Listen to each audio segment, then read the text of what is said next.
The man of the people, Hassan Piker, is taking swipes at Charlie Kirk nearly 1 year after his passing. Before we go further, my name is Casey. I'm a husband, a father of 4, and a concerned conservative man who's been a therapist more than 13 years, and I've seen the decline of our political order. If you can get behind a future of faith, fatherhood, and freedom, I would love your support. Let's do this together.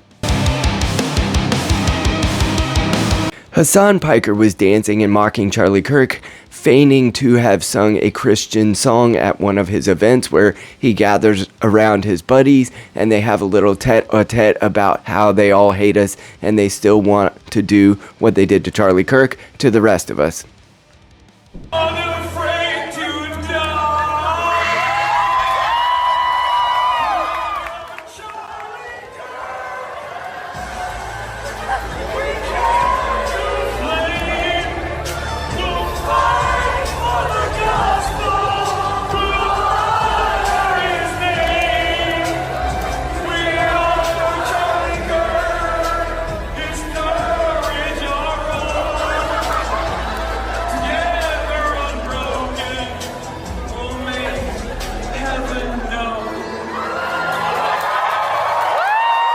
Michael Knowles is reporting in this case about the increase in the type of culture that did to Charlie Kirk what they did. And you know exactly what type of culture I mean. And that precise leftist violence has not gone away. They still desire to take each of us behind the woodshed, and they would do anything they could to try to continue to split the right, which is precisely what happened after Charlie's passing.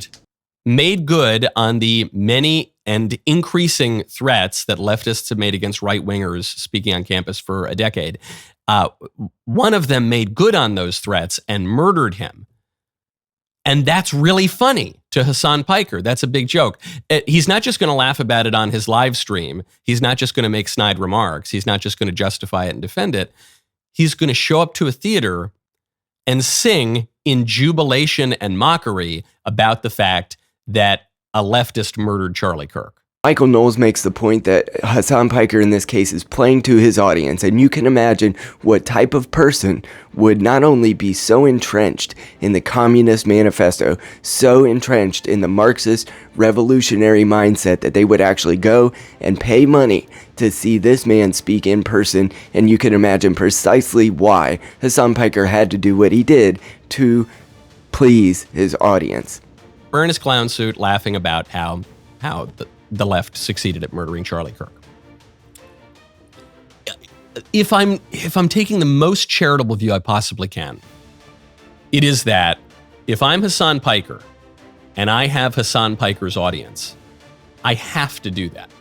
I have to do, because put aside for a second the Tyler Robinson of it all. Even putting all of that aside, we know for a fact that after Charlie was murdered, the mainstream left celebrated that, and they justified that. Hassan Piker had words printed in the New York Times about this, and young leftists in particular were extraordinarily likely to justify Charlie's assassination. If and when the left-wing government comes back into power, which it looks like might happen between the years 2026 and 2028, we will see this type of culture proliferated. And while the right wing and the Trump administration is resting on its laurels, you can guarantee that when they come back into power, they will not be so light-handed on the right-wingers. And you better be careful if you've ever sat behind a microphone and expressed right-wing ideas, because I do not think that those will be so well thought of. The left largely celebrated Charlie's assassination at the level of media, at the level of elected politics, at the level of that woman who sits next to you at work.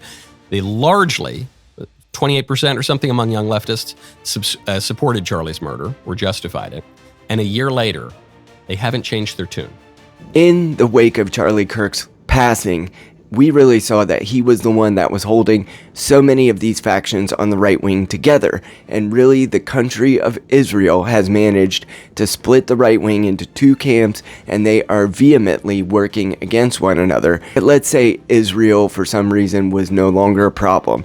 the right wing, when in power, would find another issue to split itself. That is just sort of the nature of power. We are fighting in unison when we're coming into the ranks of governance, and then once we reach that, we end up fighting each other to see who else can split off the rest of the ability to move and to do things in government. We are coming up on a left-wing 2, 4, 8 years worth of left-wing governance, and we should all be trepidatious. We should all be so lucky as to once again be in unison and fighting for what we believe in as a unified body. And until the country of Israel thing is sorted out, until the Candace Owens thing is sorted out, and until really we have firm answers that we can all trust based on the Charlie Kirk situation, well, not all of us will trust it. The majority of us will trust it until Tyler Robinson is incarcerated permanently.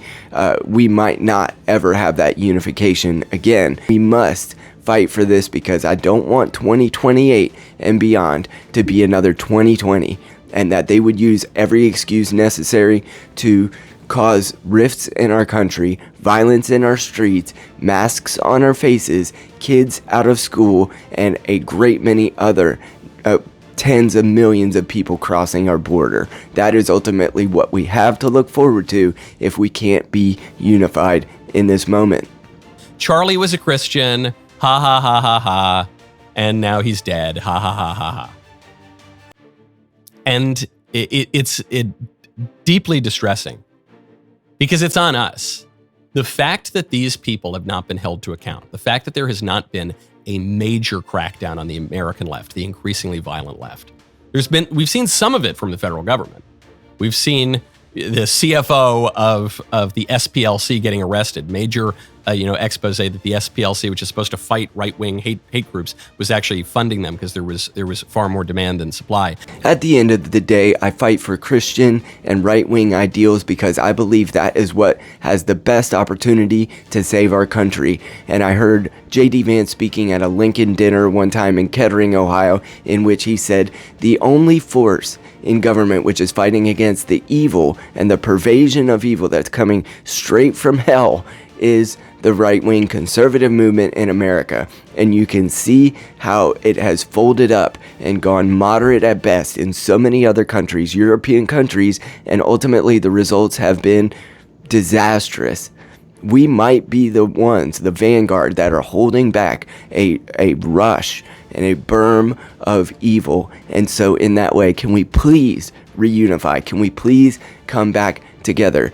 We'll sort out the rest of this stuff later. If Chairman Mao, Hassan Piker, is not in power, we might have the opportunity to give that kind of future to our kids, that future that might be oriented around faith and around freedom, and even having the opportunity to have your own family, your own possessions, your own land, your property, and having rights. That might be the future we could look forward to if we can only come together. And if you would like to do that behind this small Midwestern midwit, I would love your support. Thank you for watching. Please like, share, subscribe, hit the little hype button. It's meant for small channels like mine to get big algorithmic love. I would love your support.